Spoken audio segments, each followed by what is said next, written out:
You know that feeling, right? That warm, fuzzy sensation you get when you see someone truly transform inside and out, Oh, the tears that well up, the genuine joy. We're talking about Netflix's Queer Eye, yeah. a show that has, for so many of us, become this real beacon of hope and heartfelt makeovers. Yeah. But have you ever paused to wonder what really goes on behind those incredible transformations? What makes the Fab Five tick not just in front of the camera, but, when the lenses are off? It's a show that feels incredibly authentic, doesn't it? Almost immediate in its emotional impact. You feel like you're right there with them, sharing in the vulnerability and the triumph. Hmm. But as you suggest, that seamless authenticity is often the result of an incredibly meticulous production process, countless hours of unseen work, and, well, the complex human dynamics that underpin this global phenomenon. Today, we're going beyond the surface. Right. Welcome to the Deep Dive, where we take a stack of your sources, everything from in-depth articles and revealing interviews to candid comments directly from the cast themselves, and extract the most important nuggets of knowledge and insight just for you. Mm-hmm. Our mission today is to pull back that curtain, offering you a shortcut to being truly well-informed about the beloved Queer Eye. We'll explore the intricate casting secrets that brought this iconic group together, delve into the often unexpected challenges the Fab Five face, unpack their fascinating interpersonal dynamics, and reflect on the enduring, often surprising legacy of a show that has truly become a cultural sensation. And this deep dive is really custom-tailored for you, the curious learner, someone who loves those aha moments and wants to understand the nuances, but without feeling completely overwhelmed by, information overload. Exactly. We'll unearth surprising facts, share just enough humor to keep you thoroughly hooked, and ultimately help you understand what is most important in the remarkable story of Queer Eye. Let's really unpack this, shall we? Absolutely.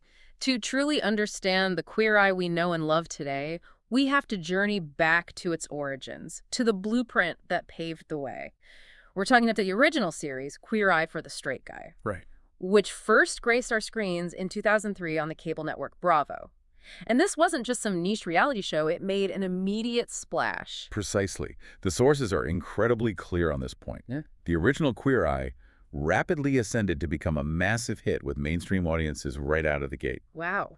And a monumental part of that instant success was unequivocally attributed to the undeniable, almost electric chemistry among its initial cast members, who were, of course, affectionately dubbed the Fab Five. Mm-hmm. Their dynamic was not only infectious, but for its time, truly groundbreaking, putting openly gay men into the homes of straight men in a way that had, well, rarely been seen on national television before. They really did set a high bar and an incredible precedent. The original Fab Five were Ted Allen, the food and wine connoisseur, Ken Douglas, the grooming guru, Carson Kressley, who brought unparalleled wit to fashion, Carson, yeah, hilarious. Tom Felucia, the interior design wizard, and Jai Rodriguez, the culture expert.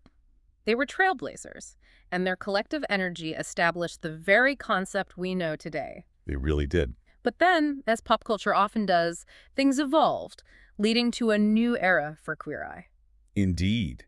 It wasn't just a simple reboot. It was a strategic reimagining. Between 2016 and 2017, the show's visionary creator, David Collins, teamed up with Netflix to produce an updated version. Okay. This collaboration wasn't just about bringing a beloved concept to a new platform. It was about injecting it with fresh relevance for a contemporary audience. And a crucial foundational decision in that reimagining was to deliberately cast an entirely new group of 5 experts. Completely new.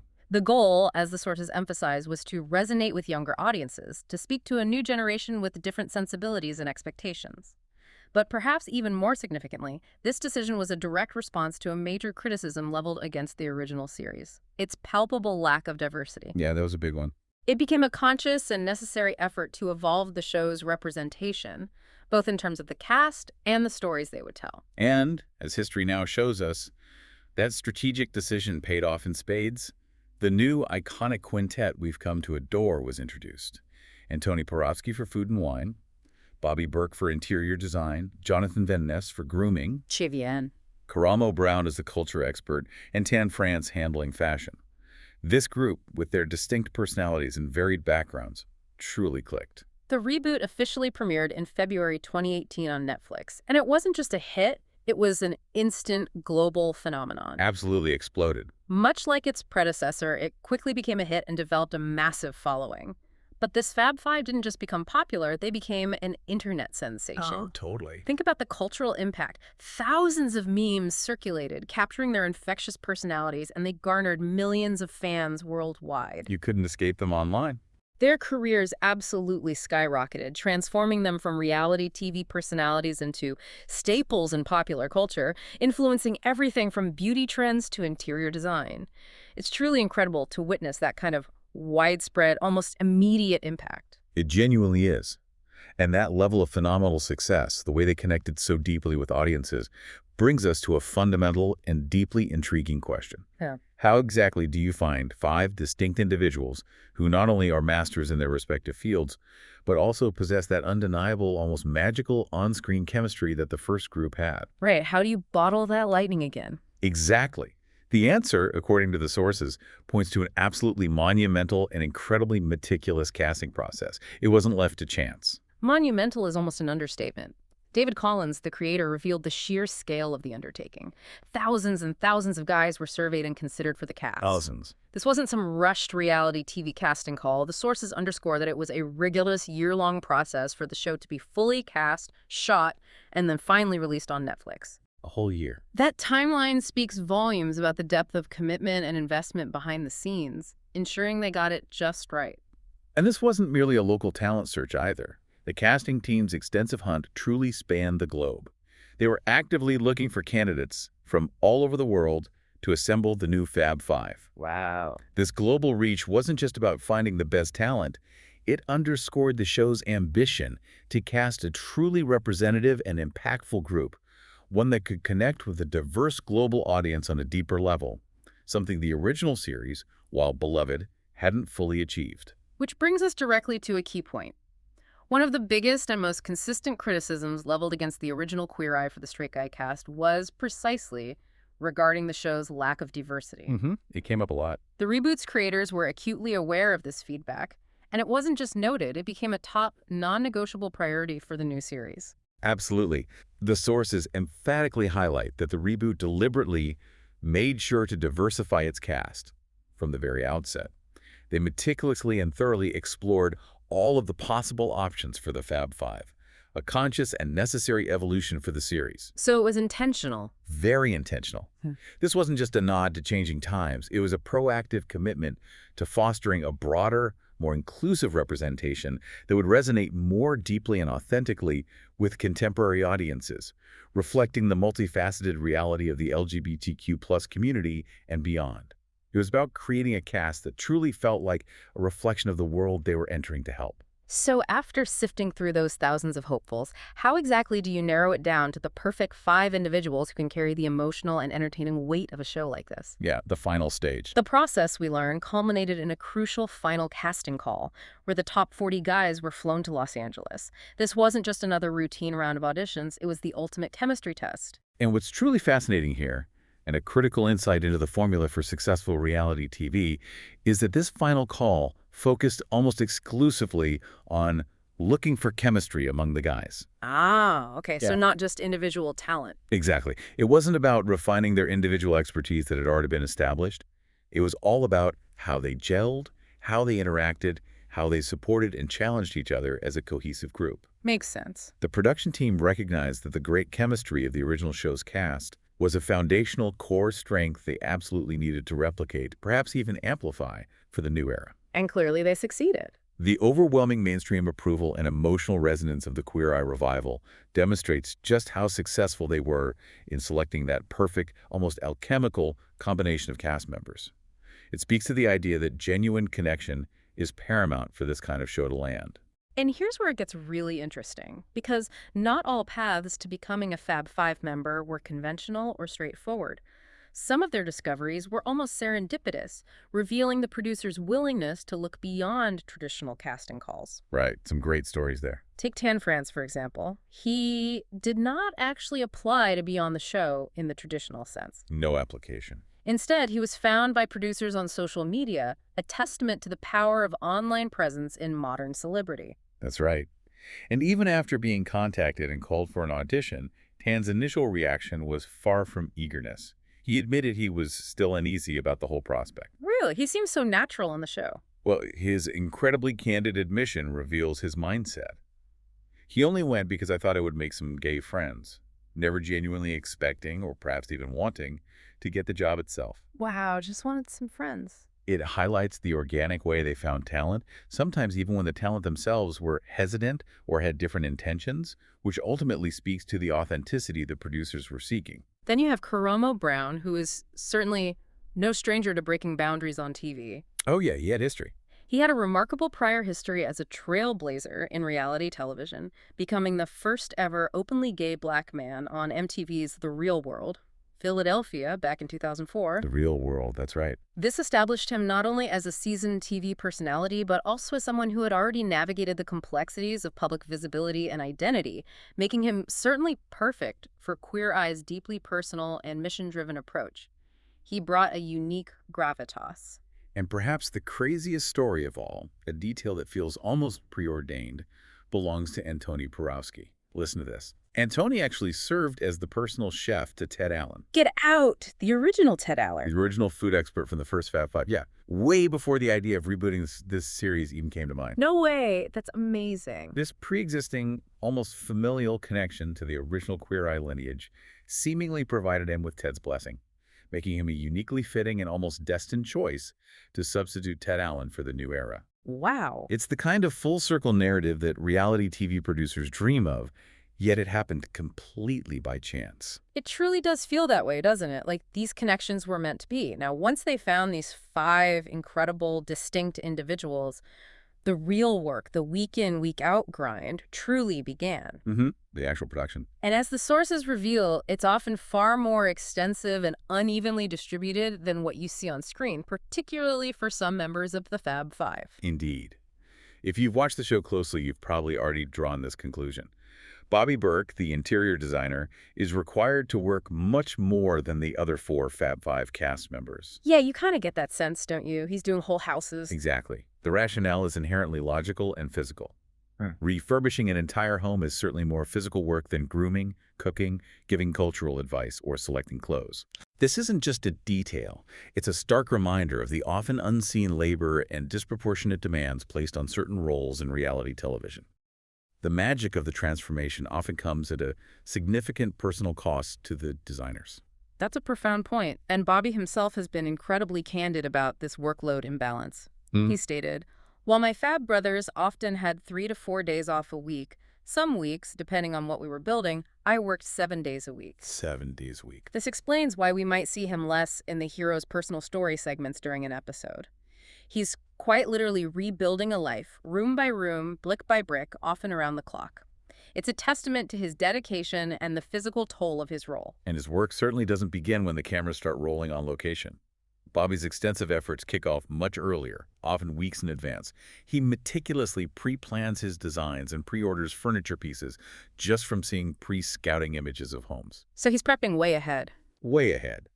The sources also highlight that his 5-person team has doubled since season 1, not just to manage this immense workload, but crucially, to help facilitate more interaction with the heroes, trying to mitigate the imbalance by having more hands on deck to speed up the physical renovations. And there's a fantastic, almost ironic, full-circle anecdote about Bobby's past. Before Queer Eye, he actually used to work for a furniture store that the original Queer Eye for the Straight Guy crew visited during their filming. Oh, this is great. Get this.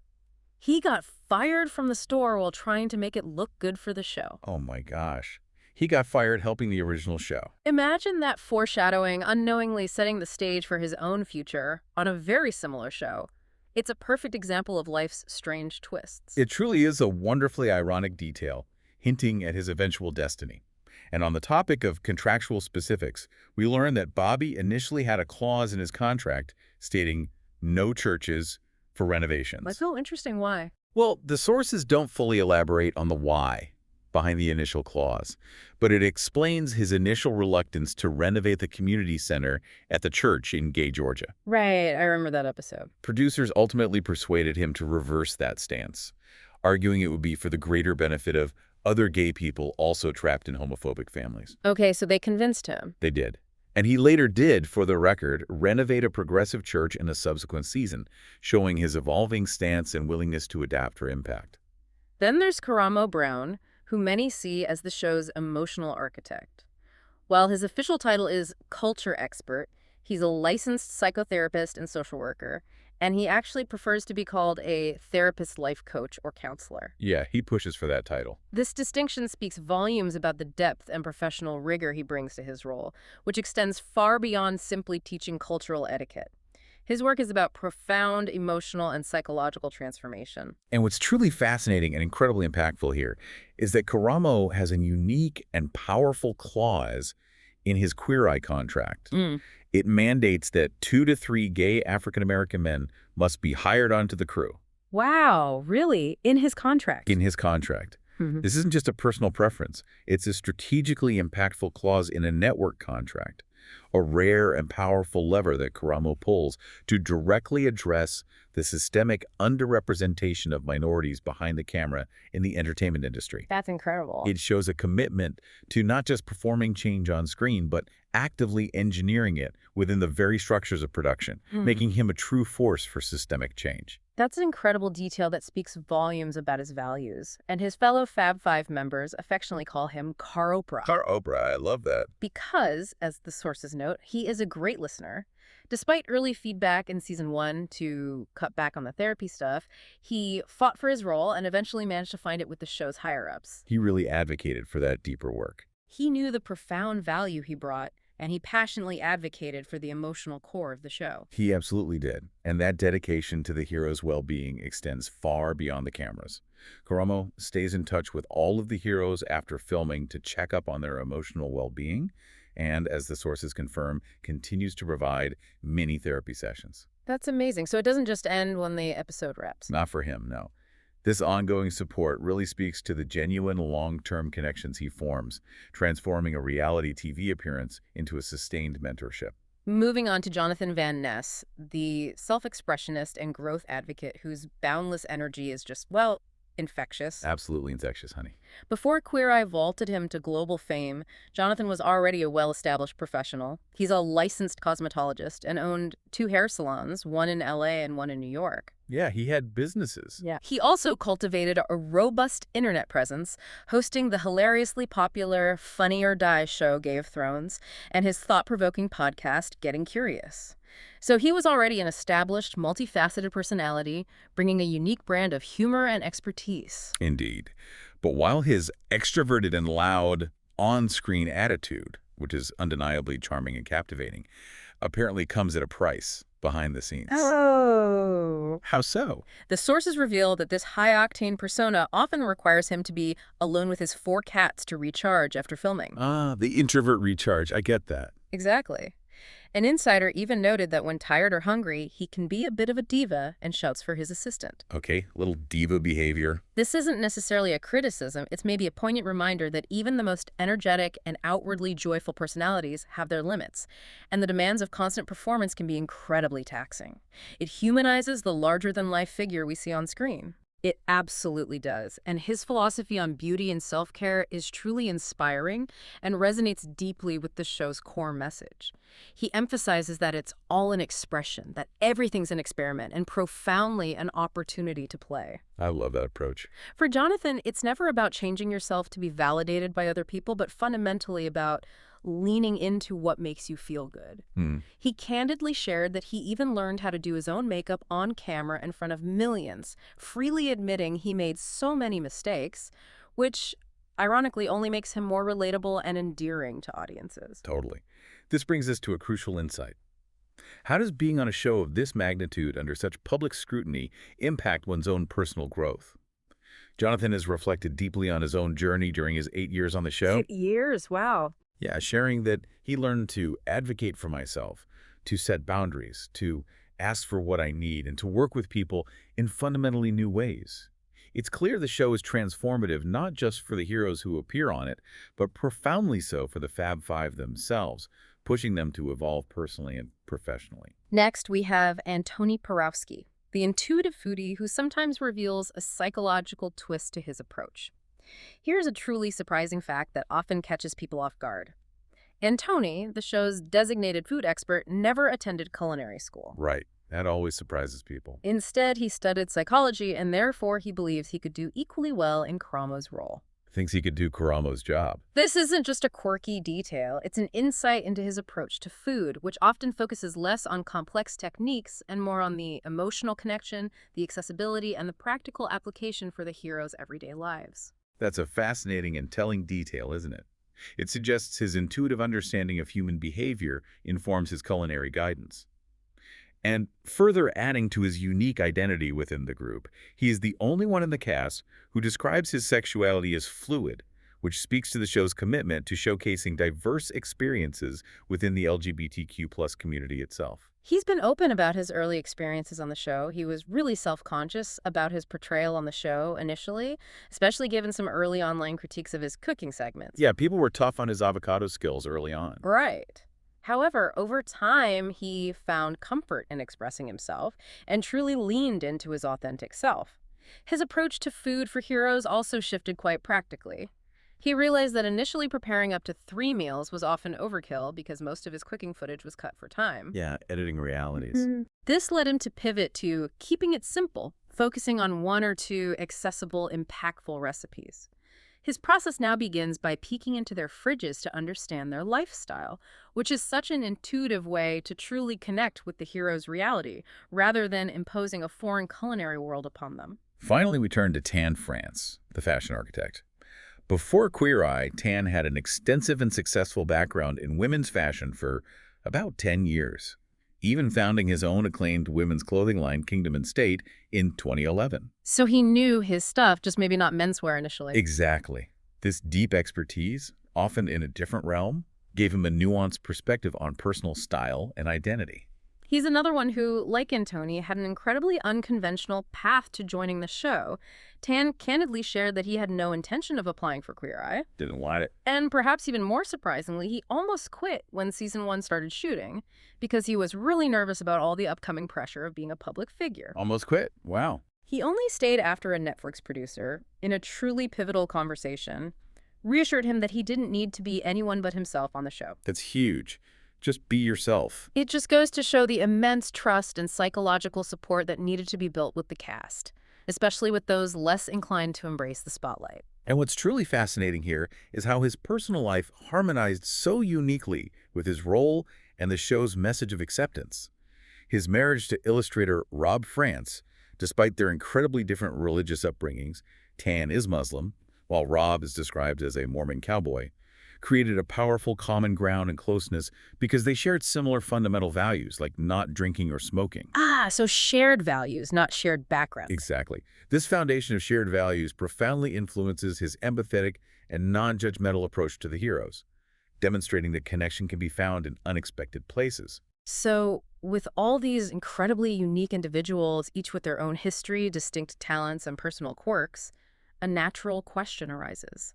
How do they manage to create that seemingly effortless, cohesive, and genuinely loving unit we see on screen? Yeah, the group dynamic. The truth, as the sources reveal, is a complex blend of intentional bonding, profound personal understanding, and, like any family, very human challenges. Antoni Porowski has a great self-aware answer, joking about what he calls chosen family boy band syndrome. I love that phrase. It's a very insightful and humorous observation. Antoni revealed a practical detail that has surprisingly contributed to their bond. The Fab Five have shared a single trailer, a relatively confined space, since day 1 of filming. One trailer for all 5 of them. Still. Apparently so. He explains that this unusual setup has kept us really close and bonded together, fostering an intimacy born from having to change in front of each other and laugh and giggle and have snacks in between takes. This constant close proximity forced a level of vulnerability and familiarity that most colleagues rarely experience. And it's not just for laughs or convenience. Antoni jokingly, but quite tellingly, states it's part of the reason why we haven't killed each other and why we're still close. Keeps them grounded, maybe. He describes it as this weird chosen family boy band syndrome going on because we just know all of each other's quirks. His affectionate term for them, the Muppets, perfectly solidifies that sense of deeply intertwined, slightly chaotic, but ultimately loving familial bond. It's a key ingredient in their on-screen magic. However, this isn't to say it's always been perfectly smooth sailing. The sources reveal early, significant tensions that initially flew under the radar. There was palpable off-screen conflict and tension between Antoni and Karamo during season 1. Really? Between them, they seem so close now. Yeah, to the point where they did not talk to each other off camera for a period, despite maintaining a professional demeanor when the cameras were rolling. This must have been a challenge to navigate given their on-screen warmth. It's incredibly surprising, given their apparent connection on the show. The root cause of this conflict, as reported, was a combination of clashing personalities and, significantly, a third party spreading rumors and stirring up trouble between them. Outside interference. That complicates things. It highlights how external factors can complicate internal dynamics, even for a close-knit group.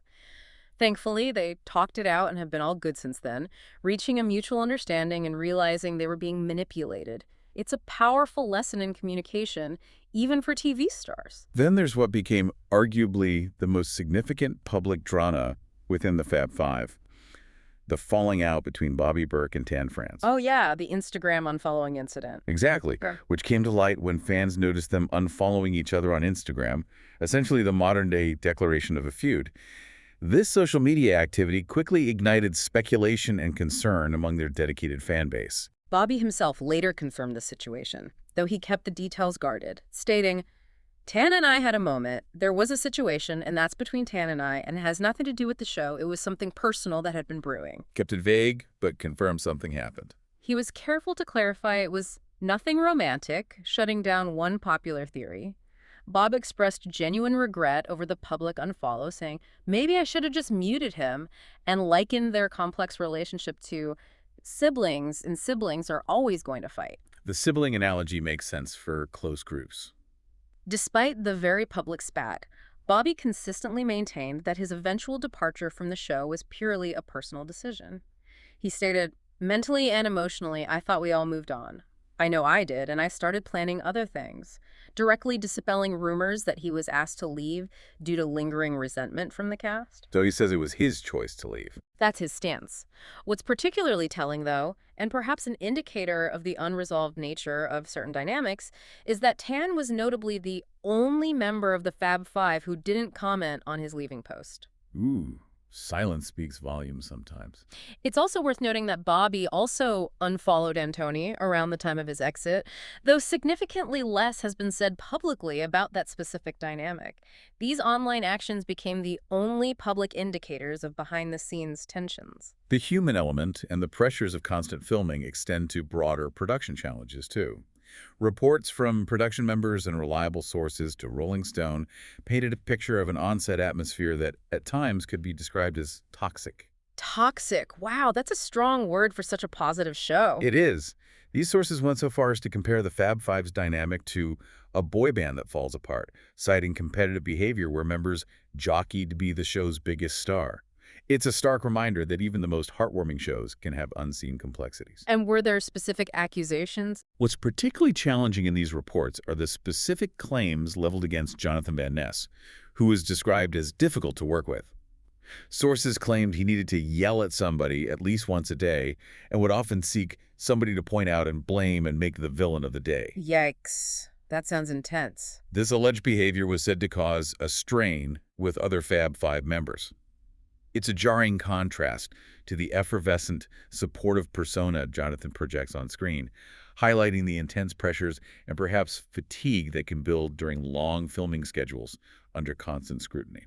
How did Jonathan respond to that? Jonathan later publicly acknowledged the reports in a very raw and honest way, stating, "I could have done better." Okay, so acknowledging it. Yeah. He also reflected on the public's swift judgment, admitting, "I think a lot of people were looking for a reason to hate me. See, I always knew that they were a fake friend, and this is the proof." Wow, that's incredibly raw. It is. This incredibly candid response reveals the intense scrutiny and often harsh judgment that celebrities face when public perception clashes with behind-the-scenes realities and the difficult process of self-reflection under a microscope. And with Bobby Burke's departure, a significant new era has begun for the design segment of Queer Eye. Jeremiah Brent joined the show in Season 9 as the new design expert. The new blood. His arrival, according to many viewers and critics, has been described as introducing a brand new energy that reinvigorated the series. Some have even gone so far as to call it an upgrade, claiming it made it the best season in the franchise's history. High praise. An upgrade, even. It's clear his presence has sparked a new wave of enthusiasm. Jeremiah wasn't a stranger to the spotlight by any means, so he brought his own established presence and fan base to the show. He had an existing public profile from appearing on the Rachel Zoe project. Right, I remember him from that. And starring with his husband Nate Berkus on their own show, Nate and Jeremiah by Design.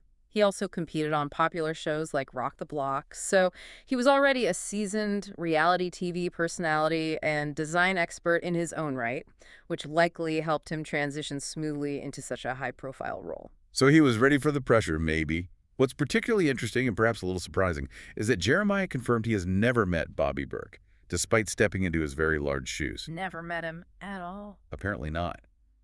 He maintains, however, that he holds a tremendous amount of respect for what he did on the show.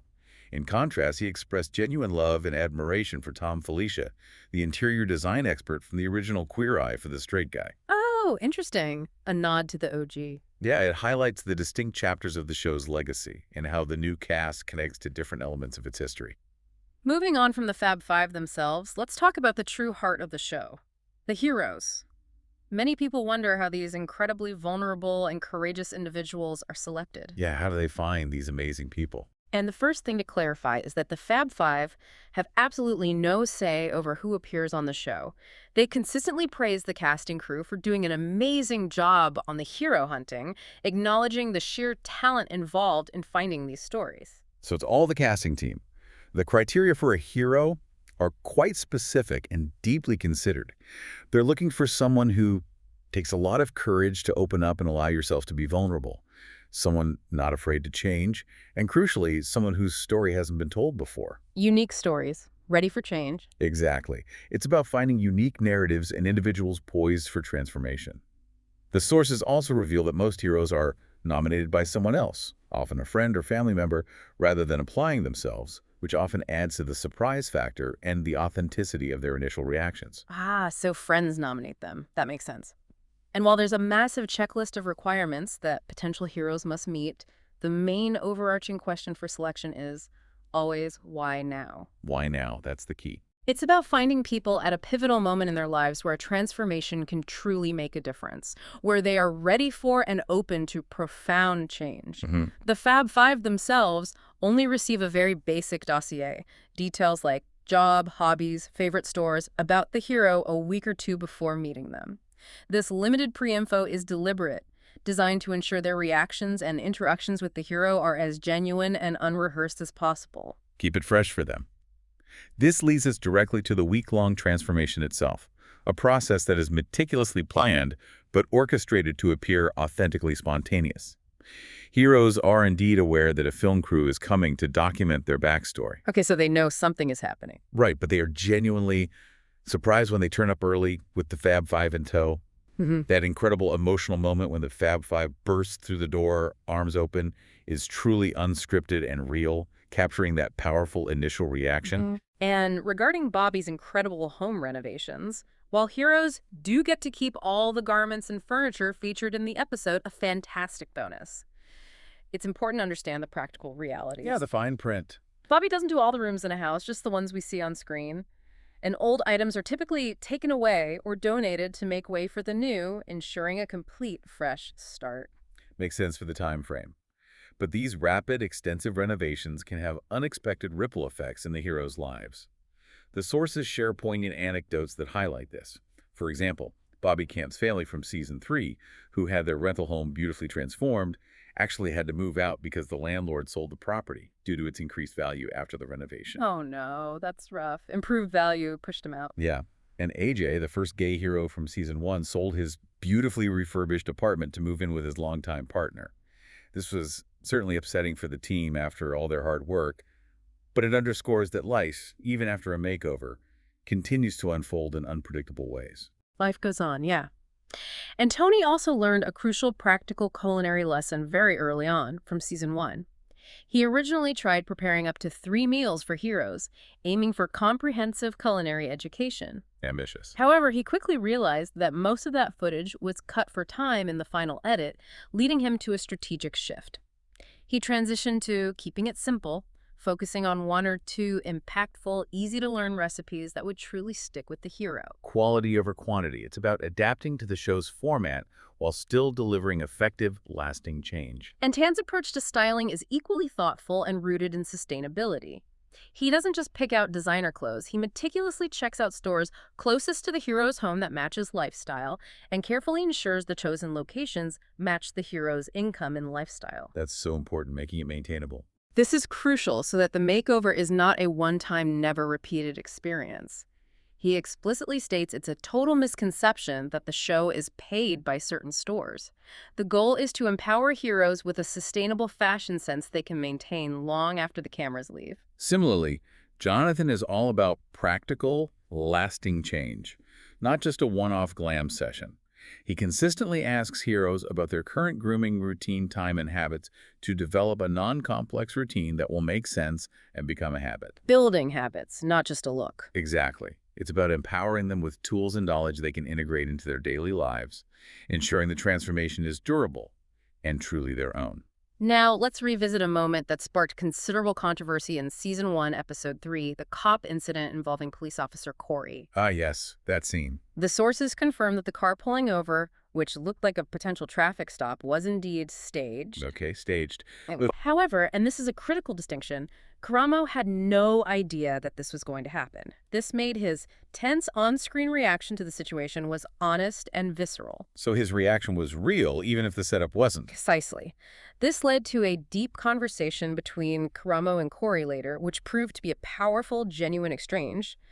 But crucially, both Tan and Karamo were seriously unhappy with the stunt and threatened to stop and pull out of the show altogether, highlighting the ethical tightrope walked in reality TV production and the boundaries the cast drew regarding authenticity and their emotional safety. Wow, they were ready to walk. That's serious. The show's evolving landscape also extends quite strategically to its locations.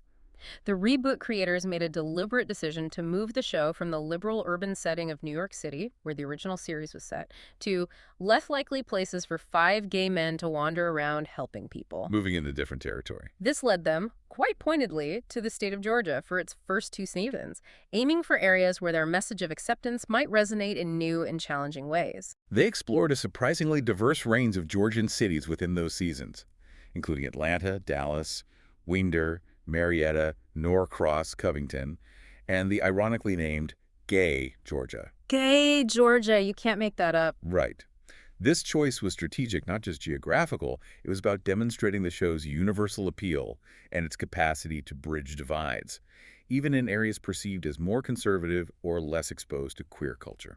And the production team continues to show interest in bringing the show to other, more rural and generally more conservative regions in the U.S., specifically mentioning the Midwest, Ohio, Missouri, Nebraska, Iowa, Kansas, Wisconsin, and creator David Collins' particular interest in his hometown, Cincinnati, Ohio.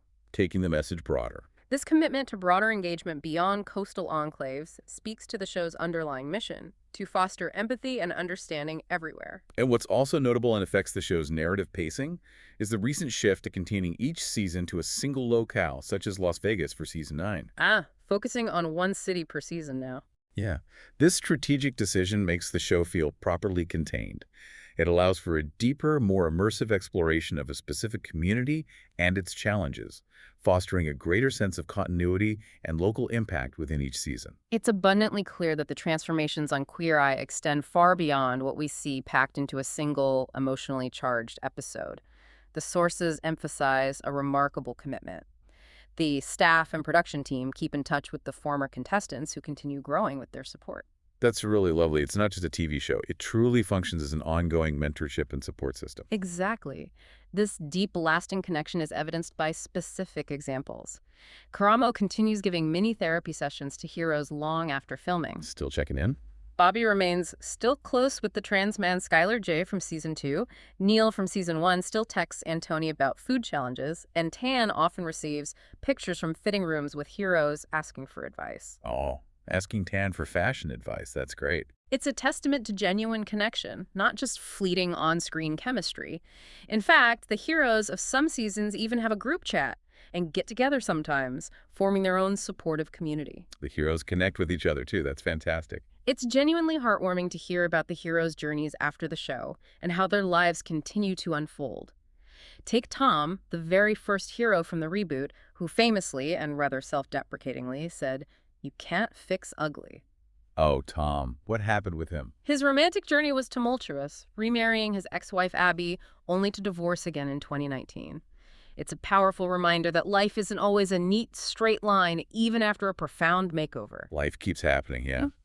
And then there's Neil, the app developer from season 1, who is fully embracing what he learned, feeling fully confident in business meetings and way more engaged in life. He humorously describes himself online now as a mediocre comedian. Huh. Good for Neil. Corey, the police officer from season 1, has truly taken Jonathan's skincare advice to heart, regularly posting face mask selfies. Love the mask selfies. And has forged a close relationship with Karamo, maintaining mutual respect despite their political differences, which is a powerful message in itself about bridging divides. That's huge. Yeah. AJ, the first gay hero on the reboot, famously came out to his stepmother on the show in a deeply moving moment and later married his longtime partner, Andre. Such a powerful episode. However, he made the practical decision to sell the apartment beautifully refurbished by Bobby to move in with his husband, which was certainly upsetting for the team who poured so much effort into the space. Right, another example of life changes. And the aspiring comedian Joe from season 1 unexpectedly deleted the website which Karamo built for him. Oh. Deleted the site. Though he still gets his hair cut at the salon Jonathan recommended, showing that some changes stick more than others. Some things stick, some don't. Skylar, the show's first trans male hero from season 2, who had recently undergone top surgery when the Fab Five met him, later sought justice by suing his employer after discovering his insurance excluded trans-related healthcare, highlighting the ongoing battles for LGBTQ+ rights beyond visibility. Wow, using his platform for advocacy. Yeah. And Arian from season 2, whose transformation was profoundly emotional, is now a college graduate and works as an analyst in Atlanta. The impact of the show varies for each hero, but the seeds of support often remain. The show's mission itself has also evolved significantly since its inception. Tan France makes a powerful and crucial distinction that encapsulates this shift. The original show was fighting for tolerance. Our fight is for acceptance. Tolerance versus acceptance, that's a key difference. This really crystallizes the evolution in societal attitudes and Queer Eye's increasingly vital role within that larger cultural conversation. It's not enough to be tolerated. The new mission is about being embraced and celebrated. And this elevated mission naturally extends to who they choose to help. The reboot's contestants are no longer just two straight guys. Now, they purposefully include LGBTQ people and ladies, broadening the scope of their impact and reflecting a more diverse array of human experiences. Much broader range of heroes now. The show also made a conscious decision to spend more time with the heroes for more durable and profound transformations, ensuring they could get to know them better, unlike the original show's more brief, one-day engagements with contestants. This deeper engagement fosters more authentic and, critically, more lasting change. What's truly remarkable, and perhaps the secret sauce of the show, is the authenticity of the emotion we witness.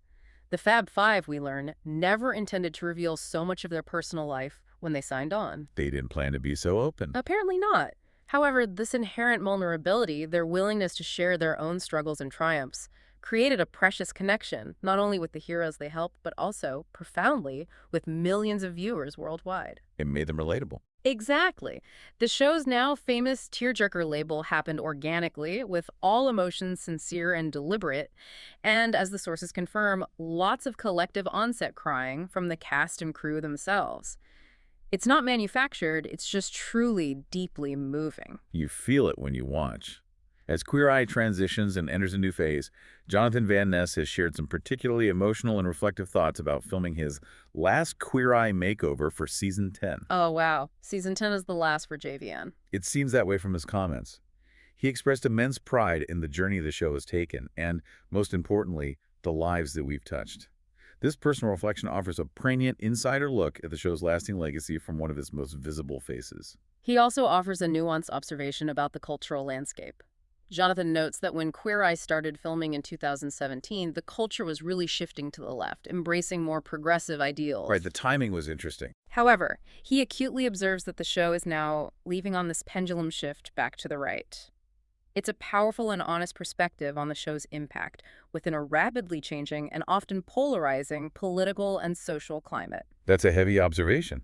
This raises an important and challenging question that Jonathan himself thoughtfully poses.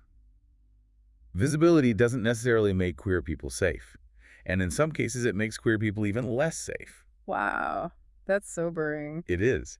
He acknowledges that despite Queer Eye's incredible visibility and reach, more work is undeniably needed to ensure true safety and acceptance for the queer community. Yet, amidst this sober assessment, he still deeply believes Queer Eye's work continues to change hearts, continues to shift minds. It's a testament to the quiet, interpersonal power of the show. He's also reflected on his own immense personal accomplishments that blossomed during the show's incredible run. We've seen him launch a successful hair care company, embark on a stand-up comedy career, undertake massive tours, publish best-selling novels, and even star in his own Netflix show. He's built an empire. It truly transformed his life as much as he helped transform countless others, showcasing the ripple effect of newfound confidence and platform. Jonathan's core messages for you, our listener, are truly powerful and universal takeaways that extend far beyond the show itself. People are good, community matters, we can always learn and grow and evolve, and profoundly, we're so much stronger than we think that we are. Great messages. He also offers a direct and crucial plea for acceptance. Don't let casual homophobia and transphobia be in your spaces, reminding us to be active allies. And he shares his deep belief in giving people the space to learn and evolve, because people do change and grow for the better. He really underscores the common humanity that Queer Eye seeks to highlight, stating that we all want the same things more than anything. This, he believes, applies even to seemingly opposing groups, suggesting that MAGA people and queer people fundamentally want their families to be safe, opportunities, and financial security. Finding common ground. The difference, he notes, is they just have really different ideas about how to get there. It's a powerful reminder of what connects us, even in the midst of division, and the show's enduring attempt to bridge those gaps. We've truly peeled back the many intricate layers of Queer Eye, from its meticulous, globally spanning casting process to the raw emotions, the strategic location shifts, and the profound, lasting impact on both the Fab Five and their heroes. Yeah, it's been quite a journey through the sources. It's abundantly clear that what appears as seamless, often miraculous transformation on screen is a testament to immense behind-the-scenes work, genuine human connection, and complex interpersonal dynamics that are as real as the tears shed. Jonathan Van Ness, in his reflections, shared that even as the cultural pendulum swings back and forth, the work of Queer Eye continues tirelessly to change hearts and minds. It's a powerful, enduring reminder that while visibility for marginalized communities is incredibly important, Crucial, yeah. it's often the everyday acts of empathy, the courage to engage in open dialogue, and a fundamental willingness to understand and respect different perspectives that truly bridge divides and foster real change. So, as you reflect on this deep dive, perhaps the question for you is, what small, intentional step can you take this week to foster a greater sense of community in your own life? Or perhaps, how can you simply let someone know they have the space to learn and grow, to evolve into their most authentic self, just as the Fab Five empower their heroes to do week after week? Maybe the most profound deep dive doesn't just happen here within the sources and analysis, but in the genuine empathetic connections we choose to make in our own lives every single day.